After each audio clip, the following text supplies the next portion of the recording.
Before we dive into the different pieces of brand, I wanted to pause and take a moment to talk about the question, why does it even matter? Why does it matter if your brand is simple? Why does it matter if it's clear and concise? Why does it matter if it's distinct? Why does it matter what promise you're fulfilling? And I'm going to break this down into two pieces.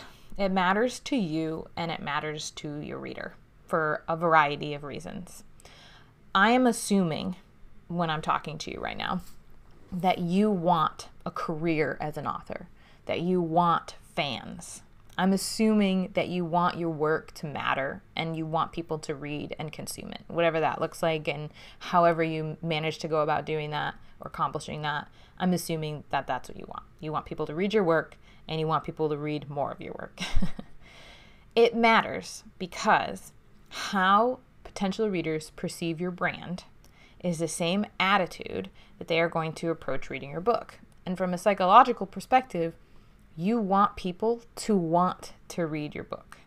If someone doesn't want to read your book, even if they buy it and even if they take it home with me, they are going to prioritize what they read most of the time based on what they need to read and what they want to read.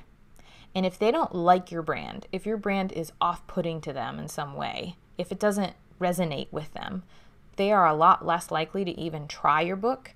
And they're going to go into it assuming that they're not going to like it, meaning that as they read it, they're going to be picking up on all of the things that they don't like instead of picking up on all the things that they do like. It is basic psychology. That said, you can't target everyone. There are going to be people who don't like your work, and that's okay. So by making your brand as clear and concise as possible, you are going to attract people who want to read your work. You're going to attract people who are already interested in your work. And then when they read your work, they're more likely to like it. Think about how many people there are in the world. I don't care how good your book is, everyone in the world is not going to like it. Even if you somehow manage to get every single person in the world to read your work, not every single person would like it. So as we are walking through the process of branding and marketing and creating an audience for our work, we need to narrow in our focus on the people who we know are going to like it because we want them to come back. We want to make money, right? We want to have fans. We want to create something around our work that celebrates whatever our topic is or whatever our series is. So we need our author brand to speak to people who are going to like us and who are going to like our work. Think about it like this. I write science fiction and I write fantasy. I don't write romance. Sometimes I put a little romance in the books, but in the grand scheme of things, I'm a sci-fi writer, right?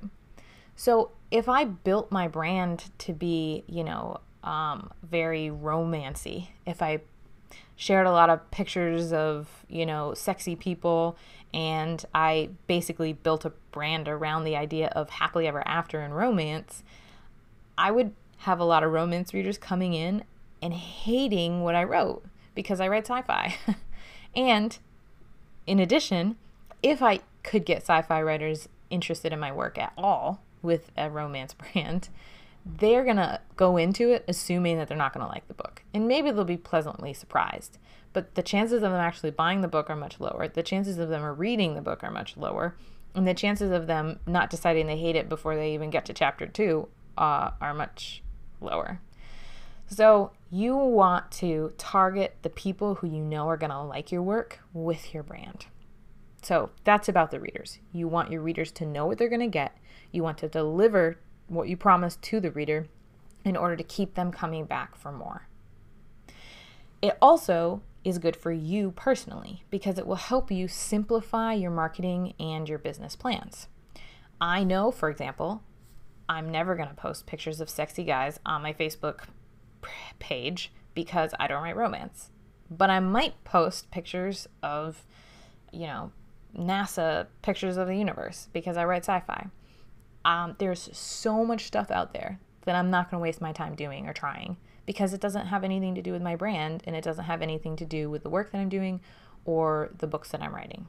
My brand promise is more about wonder and awe and thought and exploring ideas.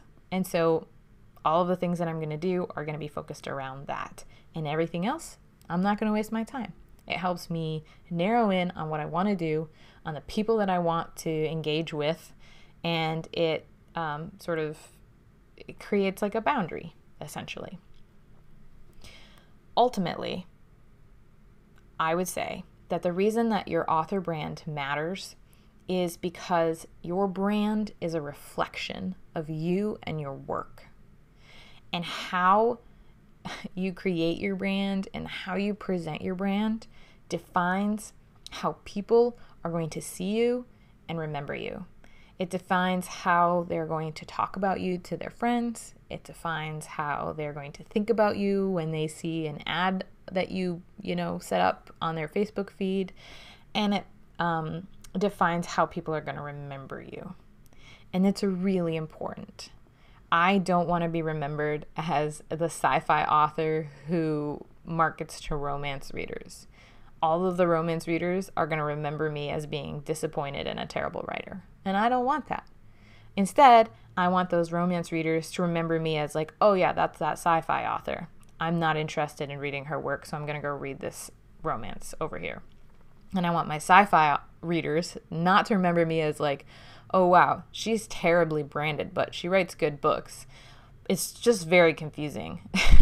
I want them to remember me as like, oh yeah, I read her work and it was really interesting and I liked it, and she writes sci-fi and she explored some new ideas and I like how she presented this thing, right? That's how I want people to remember me. So it's really important for me to at least understand why I'm doing what I'm doing with my brand and make sure that it's clear both for me to save my time, energy, and money, and also for my ideal readers because I want to attract them and I don't want to attract non-ideal readers.